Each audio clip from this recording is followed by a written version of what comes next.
Hello, welcome to the Retroprogressive Yoga Institute. My name is Swami Omkarananda. I am a disciple of Prabhuji, and in this class I will present you the series of courses that we will do on the book written by Prabhuji on the Tantric revelation.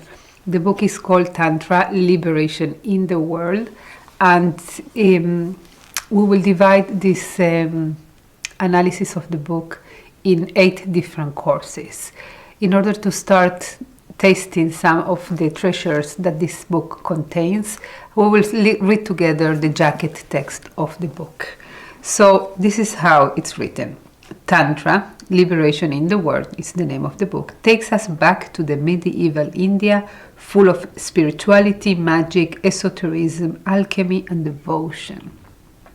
So really this book is a trip, it's a journey that takes us back to the beginnings of the revelation, which is around the first glimpses of pre-tantric sex started in the 500 in the 5th century, and the revelation keep developing in a span of 700 years, and going through all the Middle Ages, and as is written here, full of spirituality, full of discovering, esotericism, alchemy. This revelation is really full of everything you want to find. If you are interested in philosophy, it has a very deep and robust philosophy. If you are looking for self-development, it has many tools. And if you are looking for self-realization, this is the purpose and the highest purpose of this path. And but it's full of everything. It's devotion, it's so devotional. There is such a unique relationship between the worshipper and the divine in this revelation, because it brings the divine very close to the very essence of the human existence. In Tantra, the God is not only transcendent but also immanent, represented in the Shakti, in the energy, in the dynamic energy that operates the human body and the cosmos. So in order to worship God, we can go to an inner journey of looking and searching for the God within. Alchemy, it's full of magic, and it is known that the Tantrikas were equipped with so many mystical powers that help them in the way towards their own discovery, the discovery of the divine, and with very powerful rituals that invoke the supranormal forces. Although this is not the highest goal of Tantra, but it's definitely one of its components. So magic, alchemy, esotericism, oh yes, it was a very esoteric tradition. In the beginning, it was given only to the initiated ones, the ones who were committed to follow and fulfill the demands of a path of self-discovery. That means to go against the mental conditioning and the habits and the customs towards discovering what is beyond the mind. So it was given from master to disciple is a transmission that goes through a lineage, different lineages that develop in different parts of India, and they keep influencing other religions of the world. It guides us through the stages of the Tantric revelation, which shock the established religious order like a powerful earthquake, and left its mark on almost all spiritual traditions of the world. So this is what this book does. It takes us through the stages of the Tantric revelation, because, as I explained, it's a very vast, not only because it spanned through many years. It was not one event, one prophet or one saint that brought this revelation. It was a series of lineages, different tantrikas, enlightened masters that revealed this revelation, taught this revelation. Is a scriptural revelation, meaning that we have the agamas that explain the principles of this path, It's also, they're called tantras, and from there we have the name. But the stages were very interesting, going from a dualistic approach towards the relationship with the divine, up to a very monastic, where everything is one. There is not separation between the worshipper and the worshipped, between the subject and the object. So in these stages, it's just fascinating to see how the revelation went and become more and more subtle. I asked Prabhuji, how come this is not a contradiction? I mean, we have within the same, I understand different approaches in different religions, but within the same revelation we have just opposite approaches. Either we are separate from the divine, or we are one with the divine. So how does it go? What is the official version of the Tantra? So he explained me that it's like going to school. You cannot say that there is a contradiction between the first grade of elementary school and the first year in the college.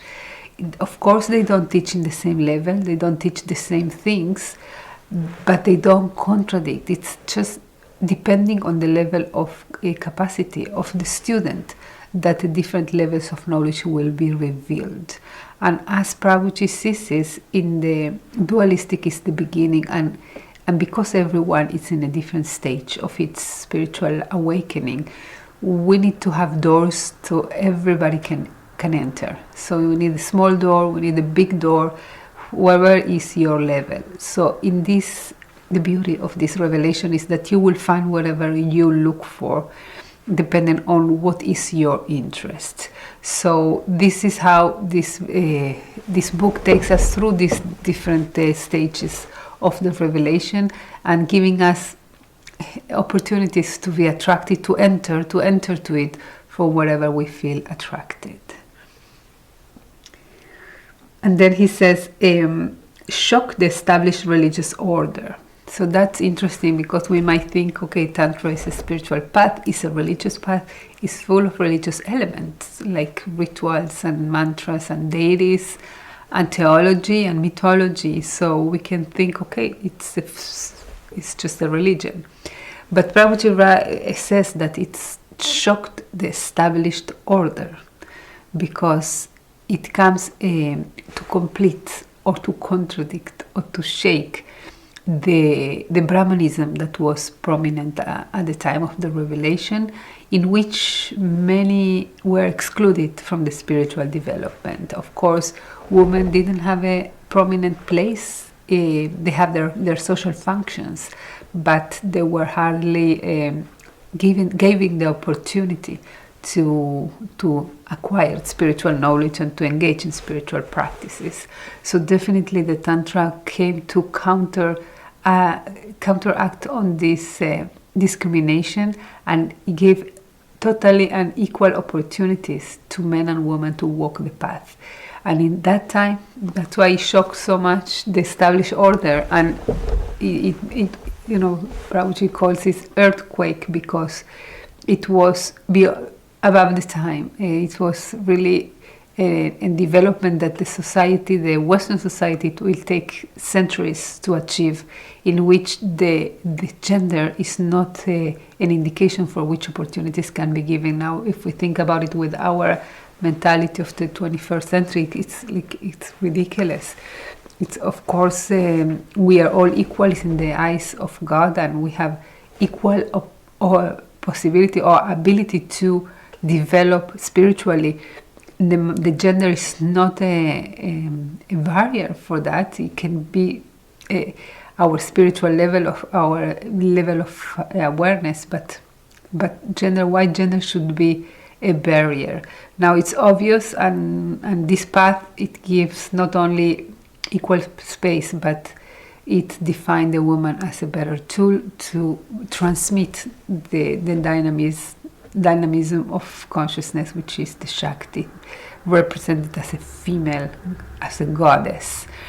So this earthquake to the religious order also allowed every caste, no matter in which caste you were born, to engage in tantric practices if you are attracted to and your soul is interested in this. And it's beautiful to see that these equal opportunities, and to see everybody as equally in the spiritual path. It was really an earthquake to the religious order.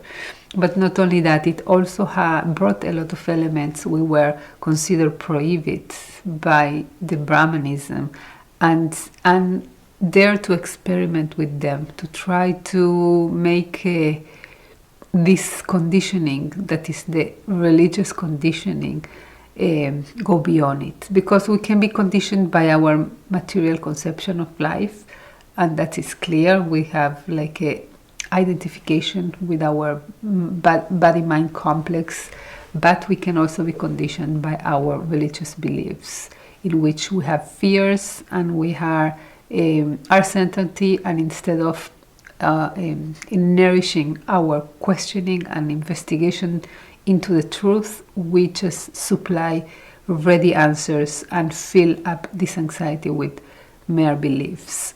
So this is what Tantra came to question and shake, because it's a path of self-discovery, of investigation, and of self-realization. Definitely not a path that you can engage just if you're looking to pacify your uncertainty, or to just believe and find answers. So all these elements make from this revelation a fascinating path that, of course, influenced so much not only the established religious order of Brahmanism, but also other religions that were close by to the region of India, such as Buddhism and Jainism and many others. And then we find that this the beauty, the magic, and the depth of this revelation just brought to life so many paths, and brought to self-realization so many seekers. Prabhuji provides us with an historical overview and a philosophical outline of Tantra.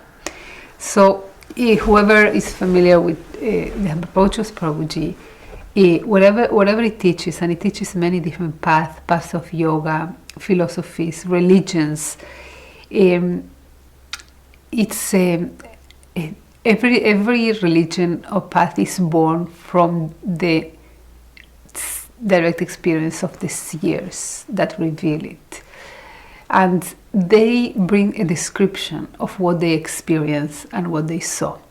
But this experience, it's meant to be an inspiration for us to see by direct experience, by self-realization. And if we stay in the admiration towards these sages and believe that what they describe is true, we are stuck in the same place. If we reject and think that what they saw it's wrong, we're also stuck in the same way. Just in the religious side and the atheist side are both beliefs equally. One is a belief that it's true, and one is the belief that it's untrue, wrong. But the invitation of Prabhuji is just to go and check. It's an invitation to check. And when Prabhuji gives an historical overview and a philosophical outline of this revelation, is to really take us and bring us to where, how it looks, the landscape of the first tantrikas that brought about this revelation. Just to be able to see with their eyes, because if we see with the eyes of our current times and try to understand them, we might miss the depth and the beauty of what they brought. We need to see with the eyes that they saw. This is always so beautiful in everything that Prabhuji engaged. Instead of looking at the revelation from outside and trying to incorporate or understand, it's to go and enter the body of the tantrikas that reveal this path, that walk this path, and try to realize from their view what what were the main things and what is the essence and what is not the essence, just to be able to see what brought them to the realization. And for that, we get a very historical overview, which is fascinating and very enriching to see the context in which this revelation.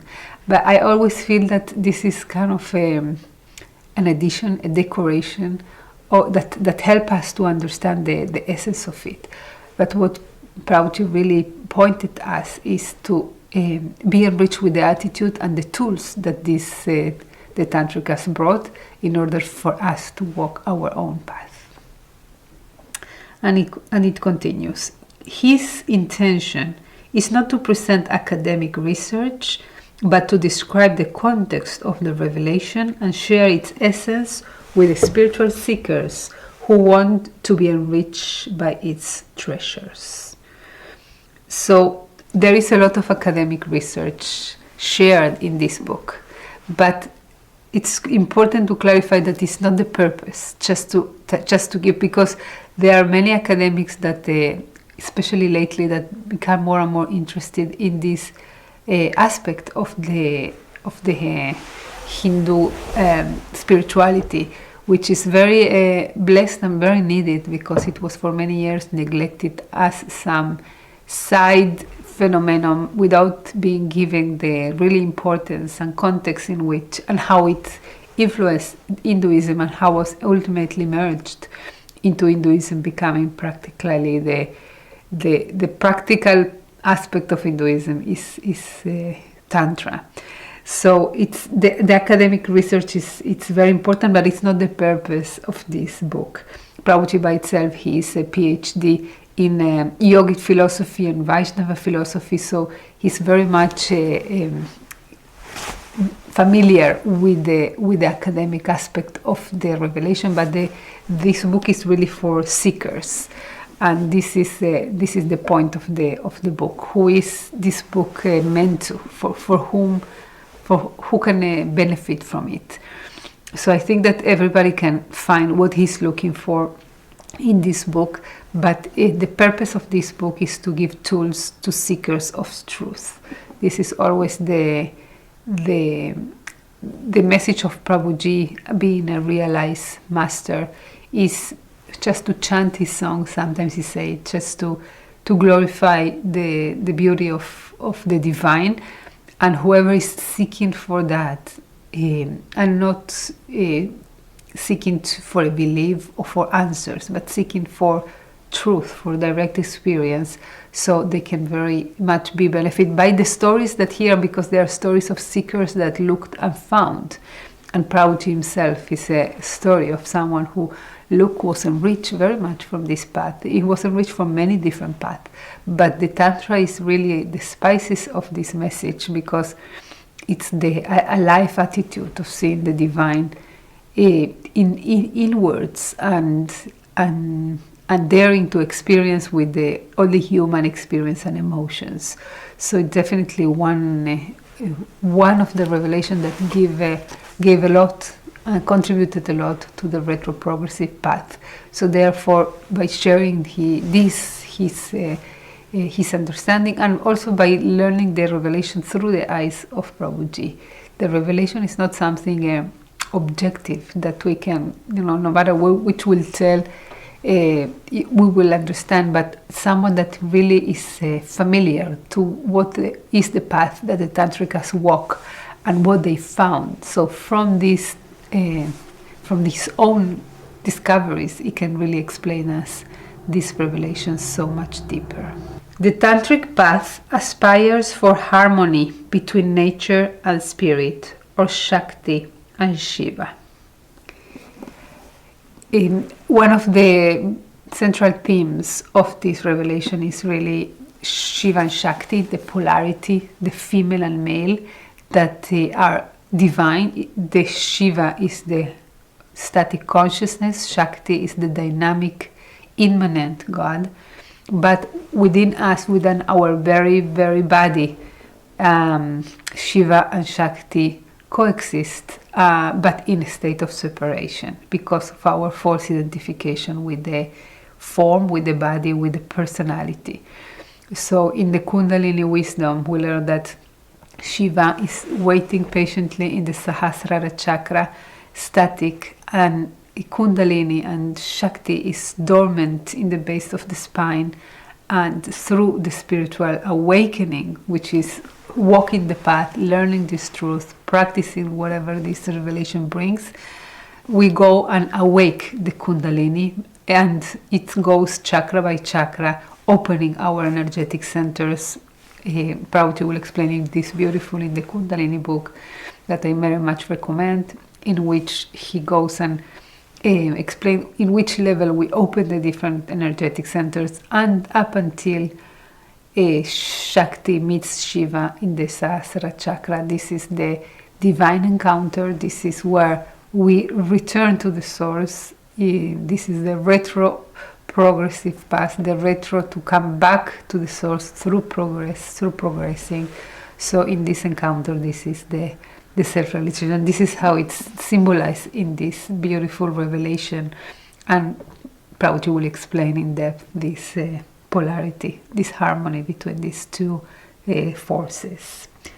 The polarity between them manifests at the macrocosmic and the microcosmic level. So this is the microcosmos is our body, the macrocosmos is the universe. And this parallelism is fascinating because it says that in order to find, you don't need to go far, or you don't need to go to expect for the afterlife or explore the planets. You have a much closer encounter with the divine, which is in your microcosmos, in your inner self. And by going inward towards your own human experience, you can encounter what you are looking for. The thing is that we live in a mental experience. We disregard even our direct experience, and all the path of Tantra is to bring the awareness to the experience itself. Of course, it's a revelation full of practices, meditation, ritual, mantras, yantras, magic, spells, everything, experiences, and very brave practices that push us beyond the conditionings of the mind. But Prabhuji is very much focused on the awareness, because everything that brings are just tools to raise your awareness. You don't really need to do all these practices, but they are conducive for raising your level of awareness and presence.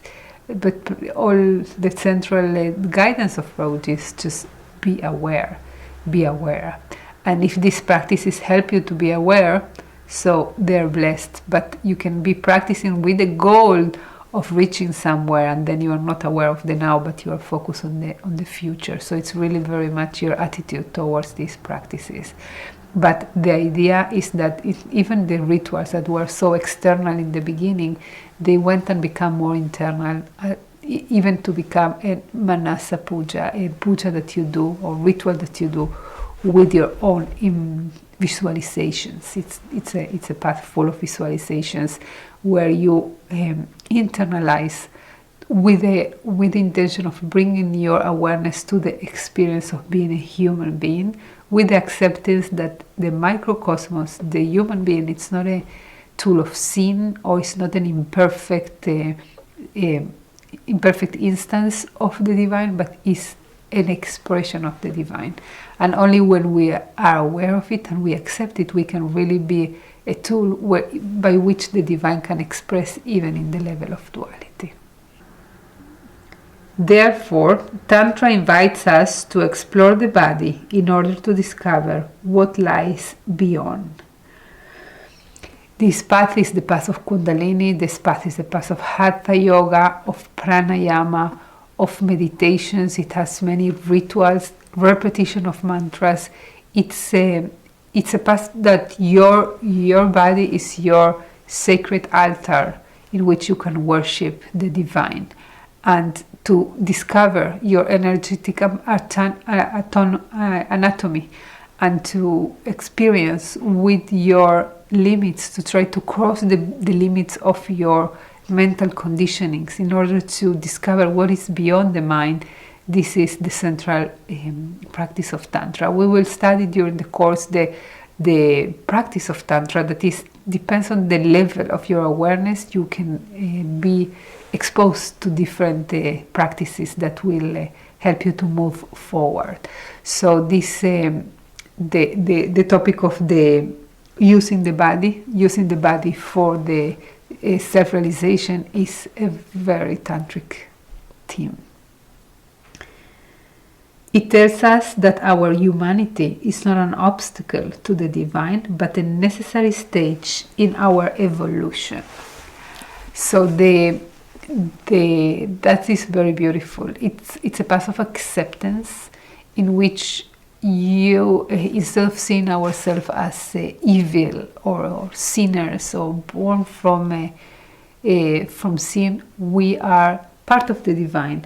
And the divine is a stage in the evolution. If we identify with the body and senses, okay, but we are part of the divine, so might be a stage in the development. Even the forgetfulness of our divine origin is one of the situation. The lack of awareness. If everything is consciousness, our lack of consciousness, it's an impossible stage. So, but it's not the consciousness will not be complete if you could not forget. Forgetfulness is a stage in our evolution, and it's an amazing adventure to be a human, to have a body, to go and discover and remember. And all these saints that we have the luck to have are really reminders of the essence that we are part of the divine. And if we get across this book and you get across this course, there is something that wants to remember. So this book is really an alarm clock that wakes you up and tells you that by condemning or hating yourself, you will not advance. You need to embrace the stage with love, with understanding, with acceptance. Know yourself, know your limits, like you accept a baby that doesn't know how to talk, doesn't know how to walk, but he will grow and he will be independent and he will make his own decisions. But if you are now condemning it, you are not helping to develop. So by accepting and embracing this stage, we are going on to develop until, of course, the state of liberation in the world. That's the goal and the direction and the aspiration of Tantra. Divinity dwells within us, and in order to recognize it, we just need to pay attention. So usually God is searched for in the heavens or somewhere above or somewhere in the future, but the Tantra tells you that the dwells within you. You are an expression of the divine. Even if you think you are independent, if you pay attention and you use all the tools that this revelation gives you, you will notice that you are really part of the divine. You don't make your body, you don't make anything practically in your body. Even your thoughts, if you look carefully, you will see that it's not that you think, but you observe the thoughts. So who you are really in all this happening of being a human. And if you keep asking this question, looking for who you are, this is where the retroprogressive path invite us to. Don't find the answers, or don't accept the ready answers of who you are. Those are external definitions of yourself. Look for your own answer. This is a rebellion. I rebel against whoever describes me. No, I want to describe myself. And to describe myself, this is the invitation of Tantra, and this is how Prabhuji says, it's just, you need to pay attention. This is in your hands to ignore your divinity, in your hands to pay attention and discovery. So this is we will divide the book in 8 courses, and I will go briefly now through the content of the courses, and in the future classes we will go deep into each of the topics. So the course on Tantra number 1, we will start by the section that is called section number 1. This book is divided in 4 sections, and this section is the Tantric vision. Prabhuji starts the book by giving the essence of what this revelation brought, so we can, in order to go and explore further all the development, we need to understand what was the essence of what it brought and what was so special in its way to look for the divine. This course we will cover 3 chapters. Chapter 1, the essence of the Tantric vision. Chapter 2, the foundation of Tantra. Chapter 3, Shiva, Shakti, the non-dual Tantric polarity. In the course number 2, we will start studying the section 2 of the book, Development of Tantra. This is a very vast section in which Prabhuji explains the 3 different stages. In the course on Tantra number 3, we will continue on the section 2 of the book, Development of Tantra, and we will focus on the Mantra Marga, which is already Tantra, is the path of Tantra, and it's the path of mantras. In this stage, the revelation divided into 2 different branches. One was the Siddhantika, which is based on the Shaiva Siddhanta Agamas, and the non-Siddhantika, that is based on the Bhairava Tantras. It has different values, different goals, so we'll analyze and explore what are the sects in each one of them. And in the non-Siddhantika part, it was a further bifurcation in the Mantra Pitta and the Vidya Pitta. Each one with its approach. We will study this in this course.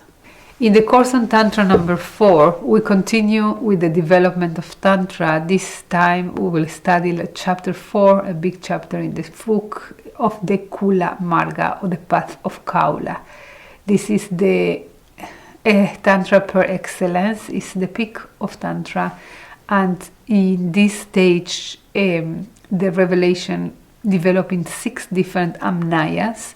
Amnaya is transmission. This path is not a path that is taught intellectually, but is transmitted in the level of awareness. So it took 4 different types of worships, and they were named towards the different direction: Eastern, Northern, Western, Southern, the Supreme and the Superior.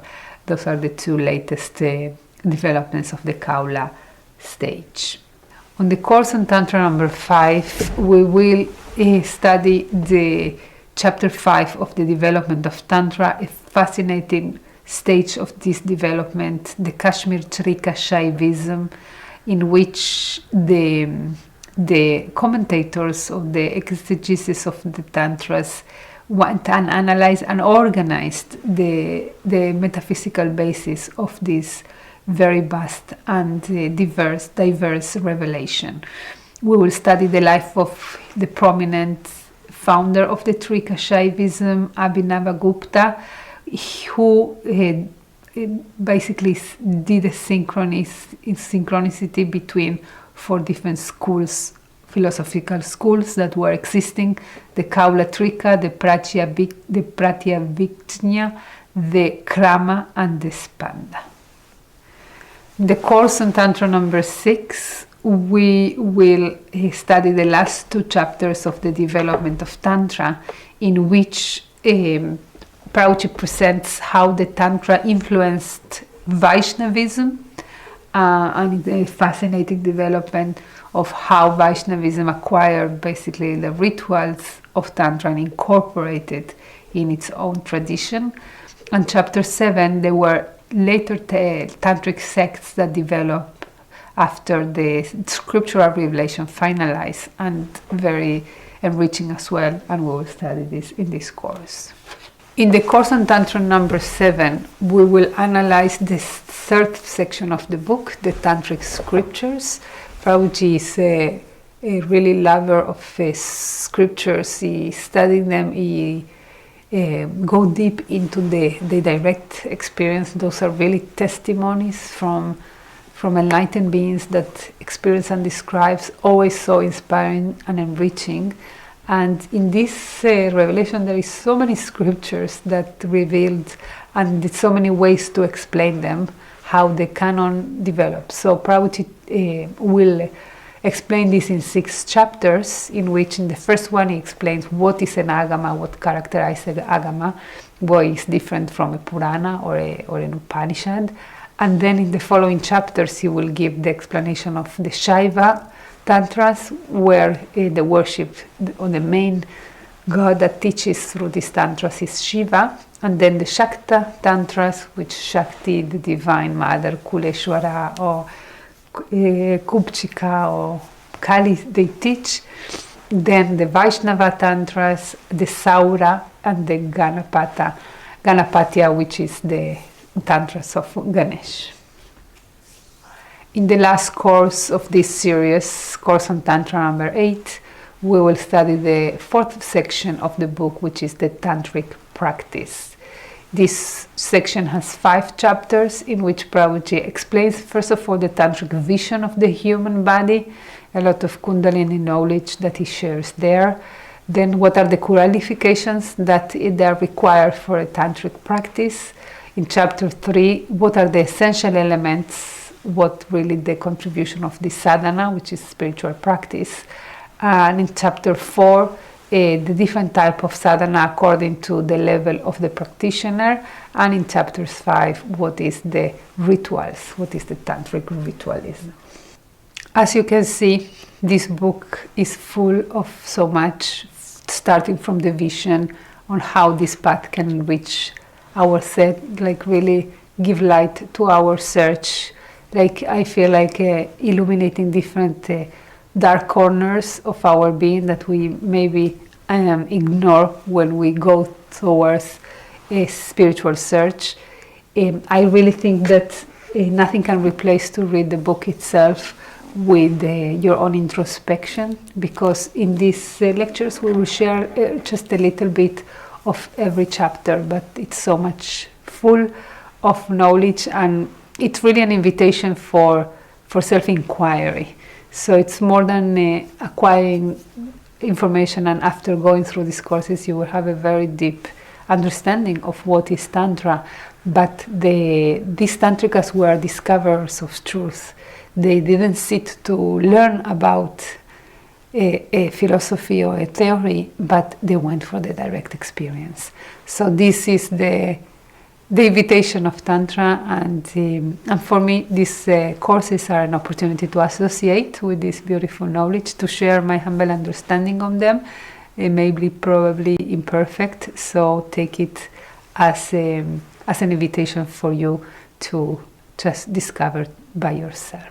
I want to thank Prabhuji for writing this book and making this revelation, which is so complex, so accessible for us and understandable. And I'm ever thankful for the Tantrikas of all times that reveal this truth, and they give us so much for whoever is seeking for himself. It's a treasure that really needs to be explored and applied to our own path. This course is just sharing my understanding of the teachings of Prabhuji. Prabhuji has many books and lectures in which you can hear directly, and I really encourage you to do so. But for me, it's an opportunity to associate with this wisdom, and if anything can be beneficial, so it would be an honor for me. So thank you for following along, and we will meet in the next class. Jaya Prabhuji.